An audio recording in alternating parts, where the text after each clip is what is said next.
In 2025, the camera world is more crowded than ever. All the different brands or the different models of brands, trying to figure out what the differences are and what's going to work best for you. As a content creator who has both needs in photography and videography, I want to have everything compiled into one camera that can cover me pretty much with anything that I'm going to do. And that's why I'm still using the Sony A7IV for the majority of my content needs. And in this video, I'm going to give you 5 reasons why it might be the perfect camera for you too. And if you're wondering, I am recording right now on the Sony A7IV, so any of this talking head video is going to be from that camera. The first reason that the A7IV is still a really good option in 2025 is that it really is a true hybrid camera. The term hybrid camera or hybrid shooting is always associated with somebody who has needs in both photo and for video.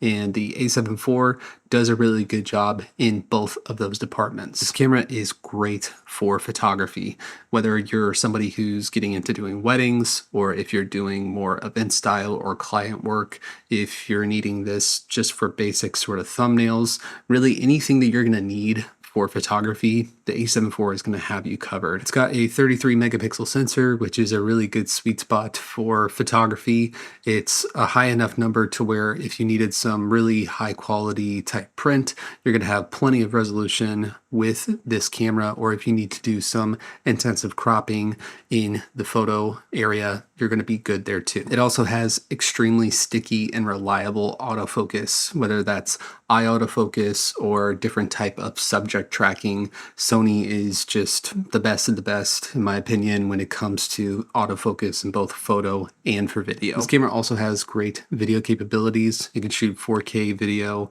that looks incredible. You can do it in 24 frames or 60 frames per second. There's a little caveat with that, but I can talk about that a little bit later. Overall, this camera is just really great if you just have one camera body, you need to flex between different creative jobs, or maybe you're doing multiple things between photo and video on a certain job or in a certain environment. This camera is going to have you covered. Reason number 2 is the 4K video. Now, 4K video recording is nothing special in 2025. It's standard on all cameras, including your phone, but the A7IV is a bit different because its 4K video is actually downsampled from a 7K image, which means that the A7IV's 4K is going to be extremely sharp and very detailed, even in comparison to other 4K images. I have a second camera, which is the Sony ZV-E1, which also has a full frame 4K sensor, but the difference is that that one is 12 megapixels and it only does a 1:1 readout, meaning that it is a nice looking 4K, but the A7IV has a even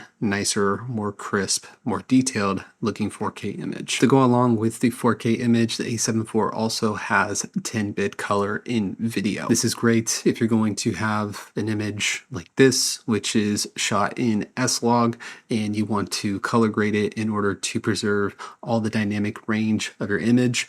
Many other cameras are shooting in 8-bit color, which can tend to fall apart if you push it a little bit too far, whereas 10-bit color is much more stable, has a lot more information, and it looks much better whenever you're getting into color grading. If you're not going to color grade, just know that you're going to have a camera that has a really rich color in 10-bit. Reason number 3 is the build and the controls of this camera. The A7IV has a very solid and rugged body that feels very much like a professional tool as opposed to a toy. It has a dedicated mode dial, which makes it really quick to bounce between shooting photos, shooting video, or S&Q, which can be used for slow motion or for time lapse. It also has a full-size HDMI port, dual card slots, and it has tons of customizable buttons. It also has a nice big electronic viewfinder, which is perfect for getting framing or taking photos, making sure that everything is good if you're in a brighter environment. Many people will compare this camera directly to the Sony A7C Mark II, which makes complete sense because that camera is basically an A7IV in a slightly more compact body. But the downside of that camera is that its EVF is off to the side, which is a little awkward at times, and that EVF is not going to be quite as big, not quite as high quality. In my opinion, I like the A7IV's viewfinder a bit better. Reason number 4 the A7 IV is still an excellent value in 2025. Even though this camera is a few years old, it still competes with many of the other cameras that have come out on the market since this camera has been released. And because this camera has been out for a few years, there's a lot of them out there, and you can often find this camera on sale, or you can find it used at a good price. I've seen it anywhere from like $2,000, $1,800. It really just kind of depends on where you're seeing it and the timing of it all. At the time of this recording, if you want to buy an A7 IV brand new, it is still $2,500, which was the price tag that I paid whenever I pre-ordered this camera when it was first announced. And I think that for many of the reasons that I've already mentioned in this video, for what you get from this camera in 2025, I still think that it's a reasonable option to have, to invest in, especially if you're looking to get into the Sony ecosystem. If you want something that's full frame, if you want something that's photo and video capable, I think that around that price, it's kind of hard to beat, but who knows, they may announce an A7V soon after I release this video, and then maybe this camera will drop even further in price. Reason number 5, this camera really does most things really well. For shooting photos, videos, live stream, events, pretty much anything you're going to need it for, YouTube, podcast, this camera is going to have you covered. In my world, I use this camera for YouTube. I've used it for paid video jobs. I'll use it for photography whenever I'm doing stuff over at my church. I'll do freelance style photography jobs, product photography, and this camera just works for everything that I need. In a lot of ways, this camera is kind of boring in the best way possible because it just works. Even though this camera is awesome, it's certainly not perfect.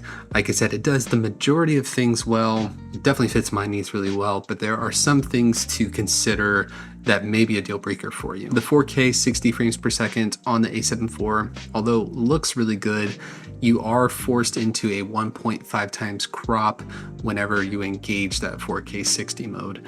It's just a feature of the camera. It's the same thing with the Sony A7C Mark II.